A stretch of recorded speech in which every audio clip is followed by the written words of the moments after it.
کی باتیں آؤ کہ کرے ان لب رخسار کی باتیں سرکار کی اللہ رب العالمین والصلاة والسلام علی اشرف الانبیاء والمرسلین اما بعد فاعوذ باللہ من الشیطان اللعین الرجیم بسم اللہ السمیع العلیم بسم اللہ الرحمن الرحیم اللہم صلی علی سیدنا رسول اللہ وعلی آلہ وصحبہ وبارک وسلم۔ ناظرین ناظرات، متوجہین متوجہات، ملائکہ صالحین، ارواح طیبات، السلام علیکم ورحمۃ اللہ وبرکاتہ۔ ناظرین کرام، آپ دیکھ رہے ہیں پروگرام سرکار کی باتیں،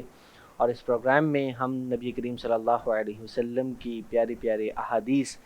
حدیث رسول کی رشت و ہدایت کتاب سے اس پروگرام میں ہم سننے کی سعادت حاصل کرتے ہیں۔ اس وقت ایمانیات کا باب چل رہا ہے اور اس میں عقیدہ توحید و رسالت پر ہم گفتگو کر رہے ہیں۔ عقیدہ توحید و رسالت میں بہت ہی پیاری حدیث باب العلم سے مولا علی سے روایت ہے۔ حضرت سیدنا علی المرتضیٰ رضی اللہ عنہ کہتے ہیں کہ رسول کریم صلی اللہ علیہ وسلم نے ارشاد فرمایا، بندہ 4 باتوں پر مکمل یقین کر کے ہی مومن ہو سکتا ہے۔ پہلی چیز حضور علیہ الصلوۃ والسلام نے ارشاد فرمائی کہ اللہ تعالیٰ کے معبود برحق ہونے کی دل و جان سے گواہی دینا، یعنی بندہ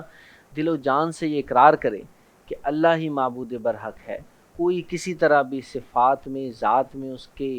مثل، اس کے برابر نہیں ہو سکتا، اور اس عقیدے اور یقین پر انسان ہمیشہ قائم و دائم رہے، اس میں معمولی تذبذب نہ آنے دے۔ یہ عقیدہ توحید پر ایمان انسان کا لازمی ہونا چاہیے۔ دوسری چیز نبی کریم صلی اللہ علیہ وسلم نے ارشاد فرمائی، بے شک میں محمد صلی اللہ علیہ وسلم کے رسول برحق ہونے اور آپ کے لائے ہوئے احکام کی سچائی کی گواہی دینا، یہ انسان پر لازم ہے کہ وہ اس بات کا اپنے افعال سے بھی اقرار کرے کہ وہ نبی کریم صلی اللہ علیہ وسلم کو آخری نبی مانتا ہے، حضور علیہ الصلوۃ والسلام کے لائے ہوئے دین کی وہ سچائی سے گواہی دے، قرآن کو حق مانے، اور اسی طرح نبی کریم صلی اللہ علیہ وسلم کی رسالت کے مقابلے میں گستاخی رسالت یا پھر انکار رسالت سے بچے کہ یہ بہت بڑی بے ادبی ہے، اور نبی کریم صلی اللہ علیہ وسلم کو آخری نبی مانے۔ تیسری چیز نبی کریم صلی اللہ علیہ وسلم نے ارشاد فرمائی، موت کے آنے پر یقین رکھنا اور موت کے بعد اٹھائے جانے، آخرت و قیامت پر یقین کے ساتھ گواہی دینا۔ جس طریقے سے انسان موت کے بعد، مرنے کے بعد ہڈیاں ہو جائے گا، گل جائے گا، اس کی جسم سے گوشت اتر جائے گا، ہڈیاں اس کی بوسیدہ ہو جائیں گی، لیکن اس کے بعد اللہ تعالیٰ دوبارہ اس جسم کو بروز محشر دوبارہ اٹھائے گا، اس بات پر انسان کا یقین ہونا چاہیے، اور پھر اس انسان نے اللہ کے آگے ہر شے کا جواب دینا ہے، اس بات پر انسان کا یقین ہونا چاہیے۔ جیسے اللہ تعالیٰ ایک مردہ زمین، ایک بنجر زمین میں جب بارش برساتا ہے اور پھر اس سے سبزہ اگا دیتا ہے، وہ ایک زمین جس میں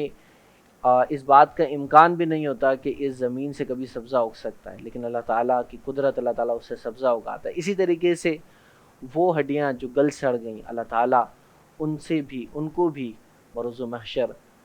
دوبارہ زندہ فرمائے گا اور ایک محشر کا میدان برپا ہوگا، اس پر انسان کو یقین ہونا چاہیے۔ چوتھی چیز نبی کریم صلی اللہ علیہ وسلم نے ارشاد فرمائی، تقدیر کے حق ہونے پر یقین کے ساتھ گواہی دینا۔ مومن ہونے کے لیے کسی شخص میں ان 4 چیزوں کا پایا جانا لازم ہے۔ اللہ تعالیٰ سے دعا ہے رب کریم مرتے دم تک ہمیں ان 4 باتوں پر ہمیشہ عمل پیرا رہنے کی ہمت و توفیق عطا فرمائے۔ وآخر دعوانا ان الحمد للہ رب العالمین۔